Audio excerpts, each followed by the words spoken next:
How's it going, guys? Rachel West here, joined by Rick Stroud, Joey Knight, and Matt Baker. We've got all of our football gurus in the same room, well, same Zoom room right now. And we're here to talk about the 32nd pick in the 2021 draft, which we all know is going to the Bucs. So, Rick, if you want to start us off, who do you think they'll be taking this year in that first round? Well, it belongs to the Bucs right now. It's an interesting spot. You always want to pick last because it means you won the Super Bowl, but they've not been here ever. When they won the Super Bowl before, they had traded away these picks. So, at 32, there might be some teams wanting to come up from the second round and give you a lot of future draft picks. You might be able to package those picks. They have 22 starters returning, so maybe they don't need that many. Maybe they want to get one of the elite guys in the top 10 or 15. Who knows?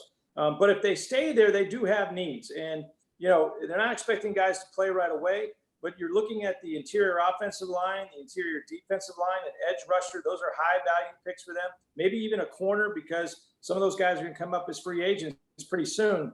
I have them at 32 if he's still there, and I don't know that he will be, taking Christian Barmore from the University of Alabama, an interior defensive lineman that really flashed in the national championship game. Hasn't played a ton of football, but at Alabama, if you're on the depth chart, you're a pretty good player, so it takes a while to get that starting job. And if you want even further information on that, Ricky had a great article up there earlier this week talking all about that. So guys, make sure you're checking out tampabay.com for that.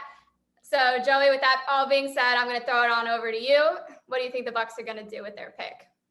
I would not be shocked if when the clock struck midnight Thursday or a little later than that, the Bucs traded away that pick. If this was the year to do it, it would stand to reason that they would do it this season.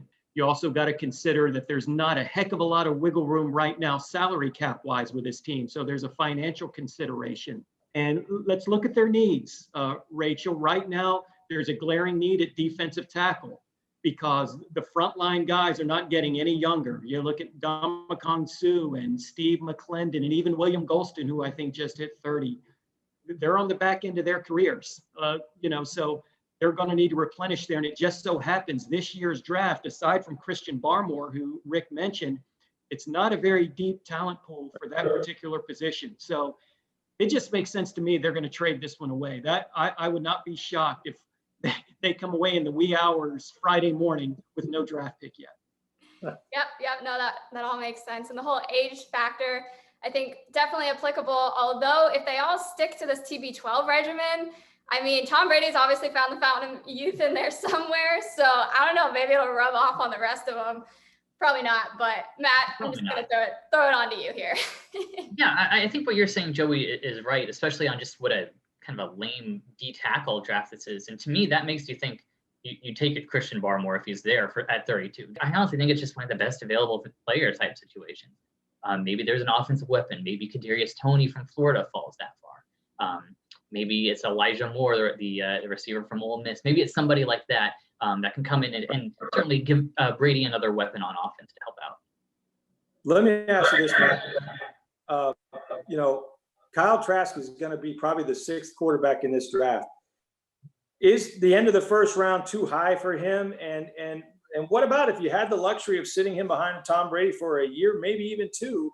Wouldn't that help his chances of being a really winning quarterback in the NFL? It absolutely would. I believe you and I have talked about this once or twice, Rick. But Kyle Trask, look, we know he knows how to be a backup, and he learned every step of the way. And when it was his time, he was ready and he played at an extremely high level. So yeah, I think that could happen with Tom Brady. Do I think 32 overall is too high for him? I do, unless you really, really think this is the guy. I have questions about his arm strength. His balls have a little wiggle to them. They don't zip there. And I wonder what that's going to mean like in the NFL, where the DBs are faster and taller and can get there easier. I question, I think he can move in the pocket well, but he's not going to move outside the pocket that well. And maybe that's an issue for some teams. So yeah, I think he's absolutely somebody that they should look at. And this is a situation where they could use that pick on a developmental guy if they're really sold on Kyle Trask. I'm just not sure that I would be. What are you telling me? There is a college football player who was patient, let the process play out, waited his turn, and benefited as a result?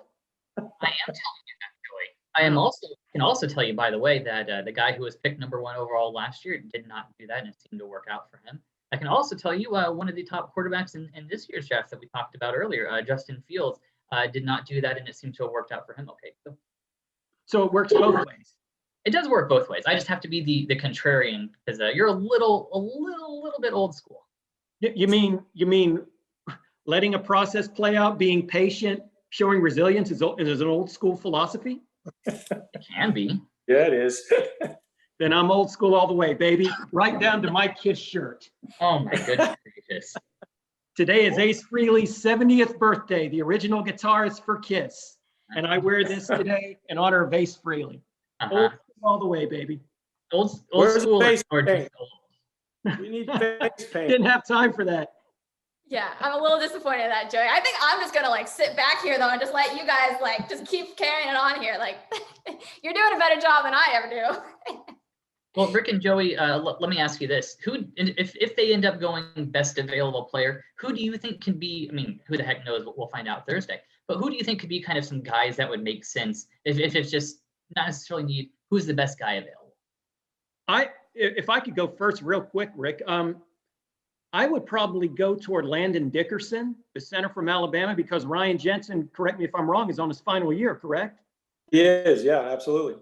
There's going to, I mean, he's been fairly solid, but there's going to have to be a decision made there down the road. And Landon Dickerson, you take away that knee injury, in what was it, the SEC title game, and he's way higher up the board. He may be higher than we project him already.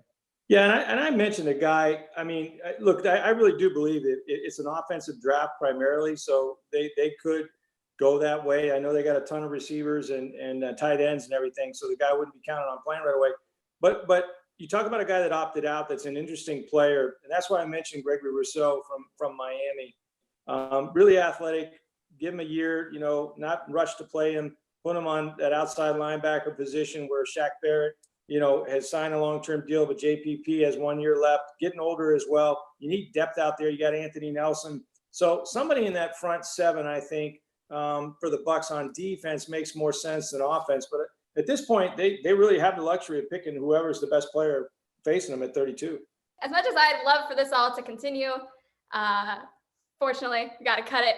But thank you all so much for all of that analysis, and Joey for that display of your KISS shirt and just all of that. I'm not sure exactly what was going on during that period of time, but I'm glad it happened.